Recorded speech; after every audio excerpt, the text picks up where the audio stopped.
I love money. It's awesome. You can buy cool stuff, good food, and I don't know, even go gambling. But here's the thing. In one of my last videos, I talked about AAA games. The further the technology gets, the better they get at stealthily stealing our money straight out of our pockets. They have several tactics, and today we talk about microtransactions. I grew up in a time where free-to-play games weren't that big. There was Unturned, Warframe, which was insanely cool, World of Tanks and maybe League of Legends. But for the most part, it is obvious. If you want a good game, you have to pay for it. Games like Call of Duty, Battlefield, everything had its own price. But time has changed. And while you still can buy many games today, the amount of free-to-play games exploded. I think the big turning point was Fortnite, because they showed if you do it right, you get a big amount of audience for your own game. Even if it's free to play, you can make massive cash. Originally, Fortnite was known for its Save the World mode, which was not free to play. Battle Royale, it was just some sort of addition to the Save the World, and this was free to play. But then they realized something.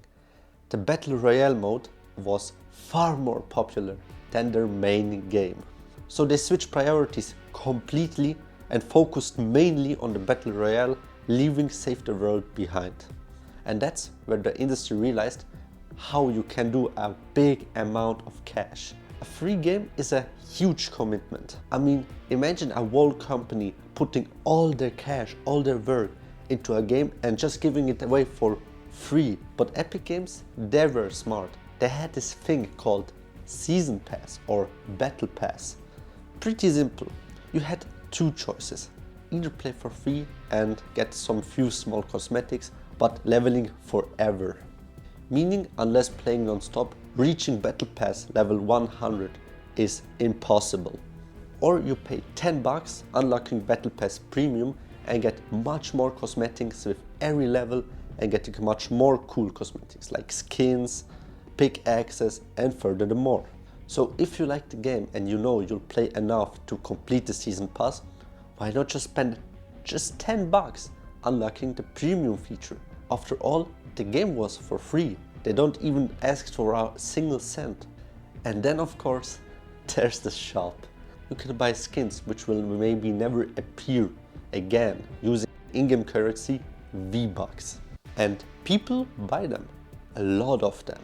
But here's the thing, Fortnite was never pay to win. Everything you bought in this game were cosmetics, not more.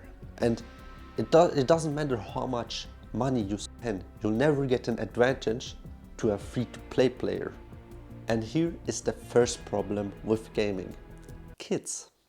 As the world evolves, children learn to use technology in a really young age. And kids are different from adults. They can get addicted to stuff so much easier. Just like sugar, bright colors and flashy lights on the screen are addictive as hell. That's why games like Fortnite are the perfect target for kids. The standard skin looks pretty plain and boring, having not much color at all. But the Battle Pass skins, they are so much more colorful, more detailed, and it's pretty like eye candy for children. They love it so much that some of these kids are just taking their parents' credit cards to get to those skins. And the crazy part, there will always be new skins in this game. Eventually until Fortnite just dies. So they just keep buying and buying these skins with no limit at all. But I'm not gonna protect anybody here. Honestly, adults are even dumber than kids because they fall for the same stupid tricks. Just in an even stupider way. I think everyone knows Genshin Impact. It was a massive boom back in the days and to be honest, it wasn't even a bad game. It was pretty cool. The story was pretty solid, the graphics looked beautiful and it had a sort of Breath of the Wild vibe. That's probably the reason it blew up so fast. But here's the catch. It's a gacha game. Woohoo! For those who don't know, gacha comes from the Japanese word gashapan. Those are little coin machines which spit out random toys in capsules. Sounds pretty sweet, right? Well, gacha games are evil, digital cousin of that. Usually they're also free to play, just like Fortnite. Genshin Impact was also free to play, but here's the twist. These microtransactions are not just cosmetics. In Genshin, you've got these so-called wishes. They give you random characters or weapons. Could be something basic, or it could be a legendary weapon or skill which makes you way more stronger than you are right now in the game. And let's be real, that's just loot boxes in disguise. And look, kids spending money on these games, fine, they're not grown up, they don't know anything about money. It's stupid, but it's okay. But you, as a grown-ass adult, throwing your whole paycheck into this game, it's just absurd. And now let's just talk about Marvel Rivals. It came out last year and, to be honest, it's a pretty solid game. While Overwatch did everything possible to, I don't know, just fuck itself up, Marvel Rivals took this chance and established itself as a free-to-play alternative to Overwatch. But at this point, it's not even an alternative anymore. It's just better than Overwatch. And now, listen closely, because if you are the target audience for this, don't get offended. Buying Gunner skins is just fucking insane. I swear when this game came out, my whole TikTok feed was full of these people drooling about these half-naked skins. Coming to Marvel Rivals.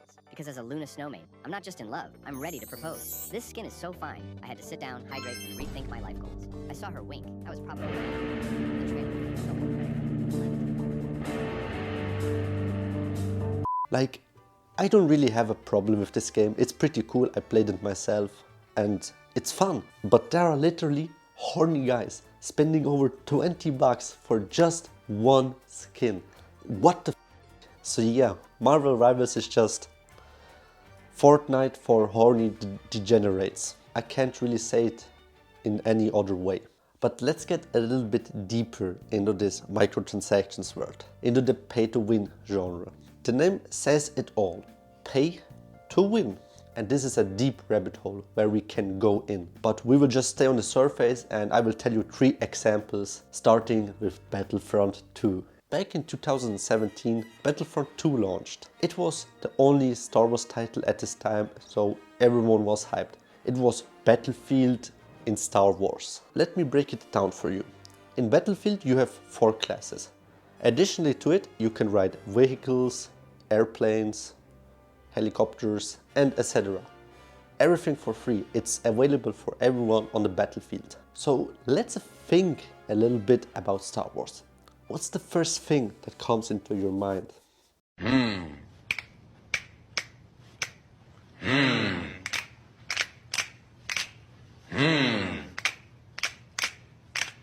They should be playable characters, and they are playable characters. They are in the game, you can play them.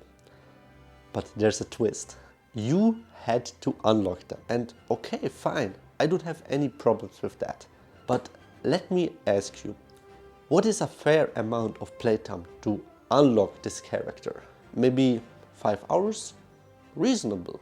10 hours? Maybe a little bit too much, but quite okay. You need 40 hours to unlock just one of these skins. What happened here?